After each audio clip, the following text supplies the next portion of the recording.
गुरुर्ब्रह्मा गुरुर्विष्णु गुरुर्देवो महेश्वर गुरुर्साक्षात् परब्रह्म तस्मै श्री गुरुवे नमः। मैं अपने गुरुदेव महादेव के चरणों में कोटि कोटि प्रणाम करती हूँ। माँ भवानी के चरणों में कोटि कोटि प्रणाम करती हूँ। सभी देवी देवताओं के चरणों में कोटि कोटि प्रणाम करती हूँ। सभी गुरु भाई बहनों को मेरा कोटि कोटि प्रणाम। आज हम सुनेंगे शिव पुराण की रुद्र संहिता तृतीय खंड में से पार्वती की बात सुनकर जटाधारी ब्राह्मण का शिव की निंदा करते हुए पार्वती को उनकी ओर से मन को हटा लेने का आदेश देना। पार्वती बोली, जटाधारी विप्रवर, मेरा सारा वृतांत सुनिए। मेरी सखी ने जो कुछ कहा है वह ज्यों का त्यों सत्य है, उसमें असत्य कुछ भी नहीं है। मैं मन, वाणी और क्रिया द्वारा सत्य ही कहती हूँ, असत्य नहीं। मैंने साक्षात पति भाव से भगवान शंकर का ही वर्णन किया है। यद्यपि जानती हूँ वह दुर्लभ वस्तु भला मुझे कैसे प्राप्त हो सकती है, तथापि मन की उत्कंठा से विवश हो मैं तपस्या कर रही हूँ। ब्राह्मण से ऐसी बात कहकर पार्वती देवी उस समय चुप हो रही। तब उनकी वह बात सुनकर ब्राह्मण बोले, इस समय तक मेरे मन में यह जानने की प्रबल इच्छा थी कि ये देवी किस दुर्लभ वस्तु को चाहती है, जिसके लिए ऐसा महान तप कर रही है। किंतु देवी, तुम्हारे मुखार बिंदु से सब कुछ सुनकर उस अभिष्ट वस्तु को जान लेने के बाद अब मैं यहाँ से जा रहा हूँ। तुम्हारी जैसी इच्छा हो वैसा करो। यदि तुम मुझसे ना कहती तो मित्रता निष्फल होती। अब जैसा तुम्हारा कार्य है वैसा ही उसका परिणाम होगा। जब तुम्हें इसी में सुख है तब मुझे कुछ नहीं कहना है। वहाँ ऐसी बात कहकर ब्राह्मण ने ज्यों ही जाने का विचार किया, त्यों ही पार्वती देवी ने प्रणाम करके उनसे इस प्रकार कहा। पार्वती बोली, विप्रवर, आप क्यों जाएंगे? ठहरिए और मेरे हित की बात बताइए। पार्वती के ऐसा कहने पर दंडधारी ब्राह्मण देवता रुक गए और इस प्रकार बोले, देवी, यदि मेरी बात सुनने का मन है और मुझे भक्तिभाव से ठहरा रही हो तो मैं वह सब सत्य बता रहा हूँ, जिससे तुम्हें हिताहित का ज्ञान हो जाएगा। महादेव जी के प्रति मेरे मन में गौरव बुद्धि है, अतः मैं उनको सब प्रकार से जानता हूँ, तो भी यथार्थ बात कहता हूँ। तुम सावधान होकर सुनो। वृषभ के चिन्ह से अंकित ध्वजा धारण करने वाले महादेव जी सारे शरीर में भस्म रमाए रहते हैं। सिर पर जटा धारण करते हैं, धोती की जगह बाघ का चाम पहनते हैं और चादर की जगह हाथी की खाल ओढ़ते हैं। हाथ में भीख मांगने के लिए एक खोपड़ी लिए रहते हैं। झुंड के झुंड सांप उनके सारे अंगों में लिपटे देखे जाते हैं। वे विष खाकर ही पुष्ट होते हैं। अब क्षय भक्षी हैं। उनके नेत्र बड़े भद्दे हैं और देखने में डरावने लगते हैं। उनका जन्म कब, कहाँ और किससे हुआ यह आज तक प्रकट नहीं हुआ। घर गृहस्थी के भोग से वे सदा दूर ही रहते हैं।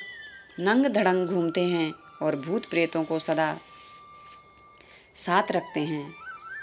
उनके 1 2 नहीं 10 भुजाएं हैं। देवी, मैं समझ नहीं पाता कि किस कारण से तुम उन्हें अपना पति बनाना चाहती हो। तुम्हारा ज्ञान कहाँ चला गया? इस बात को आज सोच विचार कर मुझे बताओ। दक्ष ने अपने यज्ञ में अपनी ही पुत्री सती को केवल यही सोचकर नहीं बुलाया कि वह कपालधारी भिक्षुक की भार्या है। इतना ही नहीं, उन्होंने यज्ञ में भाग देने के लिए सब देवताओं को बुलाया, किंतु शंभु को छोड़ दिया। सती उसी अपमान के कारण अत्यंत क्रोध से व्याकुल हो उठी। उसने अपने प्यारे प्राणों को तो छोड़ा ही, शंकर जी को भी त्याग दिया।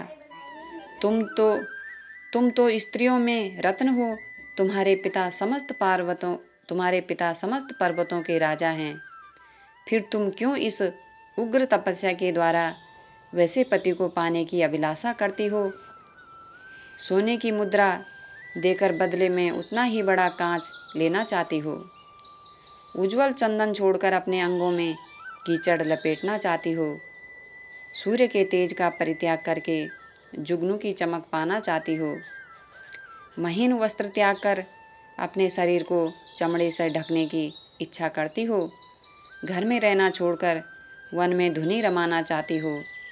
तथा देवेश्वरी, यदि तुम इंद्र आदि लोकपालों को त्याग कर शिव के प्रति अनुरक्त हो तो अवश्य ही रत्नों के उत्तम भंडार को त्याग कर लोहा पाने की इच्छा करती हो। लोक में इस बात को अच्छा नहीं कहा गया है। शिव के साथ तुम्हारा संबंध मुझे इस समय परस्पर विरुद्ध दिखाई देता है। कहाँ तुम, जिसके नेत्र प्रफुल्ल कमल दल के समान शोभा पाते हैं, और कहाँ वे रुद्र जो 3 भद्दी आंखें धारण करते हैं। तुम तो चंद्रमुखी हो और शिव पंचमुखी कहे गए हैं। तुम्हारे सिर पर दिव्य बेणी सर्पिणी सी शोभा पा रही है, परंतु शिव के मस्तक पर जो जटाजूट बताया जाता है वह प्रसिद्ध ही है। तुम्हारे अंग में चंदन का अंग राग होगा और शिव के शरीर में चिता का भस्म। कहाँ तुम्हारी सुंदर मृदुल साड़ी और कहाँ शंकर जी के उपयोग में आने वाली हाथी की खाल। कहाँ तुम्हारे अंगों में दिव्य आभूषण और कहाँ शंकर के सर्वांग में लिपटे हुए सर्प।